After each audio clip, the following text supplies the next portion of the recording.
Hello students, class 12 के बच्चे लोग, आप लोगों की बोर्ड्स की एग्ज़ाम एकदम क्लोज आ गई है 2023 के। तो हम आज आप लोगों के संग फ्लेमिंगो बुक से जो लेसन्स है हम लोग का प्रोज के ऊपर से कुछ इंपॉर्टेंट क्वेश्चंस आज डिस्कस करेंगे।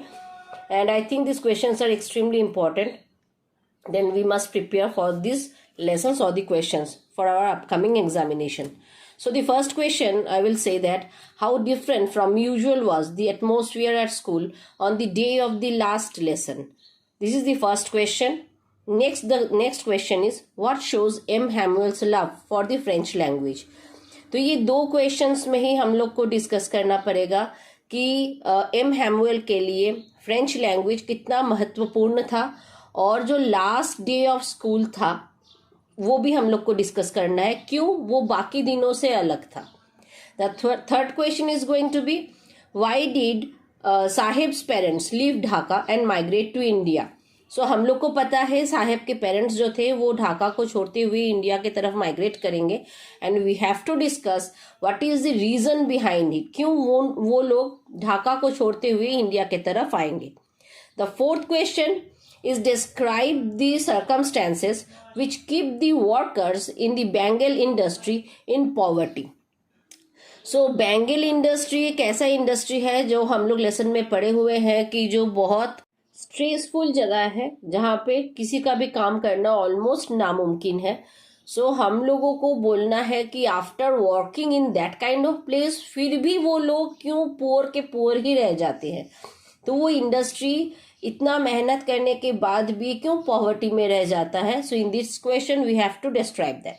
Now for the fifth question, for the children it is wrapped in a wonder, for the elders it is a mean of survival. What kind of life do the rag pickers of the Samarpuri lead? So Seemapuri के जो बच्चे थे उन लोगों के लिए gift rack किया हुआ कुछ सामान जैसे दिखता था, उन लोग के एल्डर्स के लिए वो मीन्स ऑफ सर्वाइवल था। So what is the difference कि बच्चे लोग को जो सामान मिलता है वही सामान बड़े लोग को हाथों में जब जाता है तो वो कुछ अलग एस्पेक्ट में उन लोग के सामने आता है। तो we have to determine the difference between the same object, लेकिन दोनों हाथों में, बच्चे लोग के हाथों में वो कुछ अलग है और बड़े लोगों के हाथों में जाता है तो वो उन लोग का मीन्स ऑफ सर्वाइवल हो जाता है कि वो सामान के बिना वो लोग का जिंदा रहना नेक्स्ट टू इम्पॉसिबल है। So we have to explain the whole thing in that case. Now the sixth question, what happened at the YMCA swimming pool which instilled fear of water in Douglas mind? So as we know in the lesson that Douglas के संग एक हादसा हो जाता है जिस हादसे से उभरना उनके लिए थोड़ा सा मुश्किल हो जाता है। तो क्या हुआ था वो इंसिडेंट हम लोग को बोलना है। Now the seventh question, why was Edla happy to see the gift left by the peddler?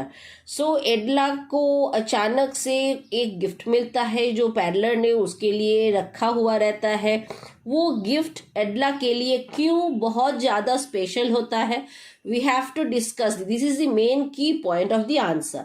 Now the eighth question, the peddler decline the invitation of the iron master but accepted the one from Edla. Why? So here Edla को invitation मिलता है, not really. तो यहाँ पे peddler को actually invitation मिलता है। So iron master से भी मिलता है और एडला से भी मिलता है, लेकिन वो क्या करता है, आयरन मास्टर से मिला हुआ जो इनविटेशन रहता है उसको डिसएग्री करता है, मतलब उसमें वो हामी नहीं भरता है।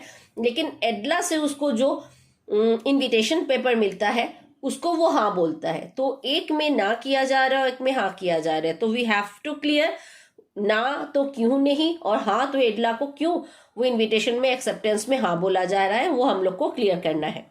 Now the ninth question, what were the terms of the Indigo contract between the British landlords and the Indian peasants? तो सेम हियर, तो हम लोग का इस क्वेश्चन में इंडिगो का लेसन है हम लोग का, जहाँ पे ब्रिटिश लैंडलॉर्ड्स के संग इंडियन पेशेंट्स का जो लाइफस्टाइल है और क्या कॉन्ट्रैक्ट हुआ था कि इंडिगो कल्टीवेट करते समय ब्रिटिश लोगों ने इंडियन पेशेंट्स लोग को कुछ शर्तें दी हुई थी। तो हम लोग को वो शर्त क्या है उसको ये आंसर में क्लियर करना पड़ेगा। So the 10th question, how did the court scene of the Motihari change the course of India struggle from freedom? So एक इंडिगो कल्टीवेशन के ऊपर डिपेंड करके कोर्ट में एक केस लड़ा जाता है और वो केस कैसे इंडियन फ्रीडम स्ट्रगल का एक मेन हिस्सा बन जाता है.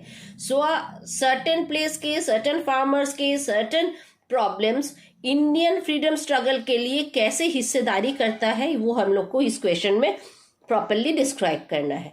Now the question number 11. Gandhiji said, freedom from fear is more important from legal justice for the poor. Explain the statement. Very, very important question from my side.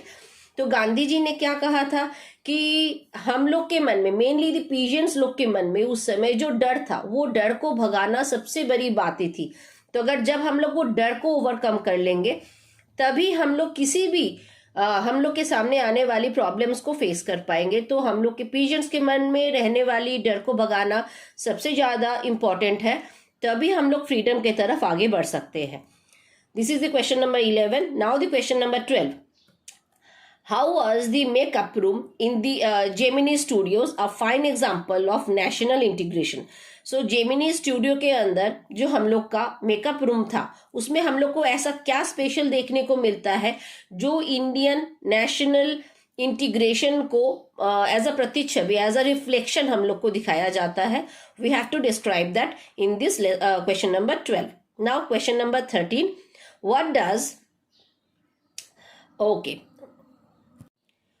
What does Umberto Eco mean by the concept of interstices in our lives? So it is a very important question that we must understood and clear in our answer.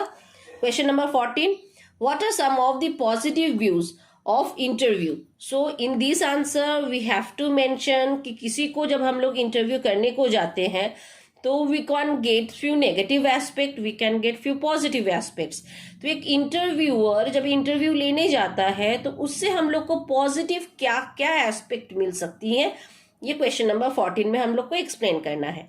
Question number 15. Sophie and Jency were classmates and friends. What are the difference between them that show up in this story? तो Sophie and Jency हम लोग जानते हैं दोनों classmates थे, लेकिन classmate होने के बावजूद वो दो कैरेक्टर्स में हम लोग को एक ड्रामेटिक रेस्टिक चेंज देखने को मिल सकती है कि दोनों कैरेक्टर एक दूसरे से कई गुना अलग थे. तो वो दो कैरेक्टर सेम क्लासरूम के, सेम क्लासमेट होने के बावजूद डिफर करते थे.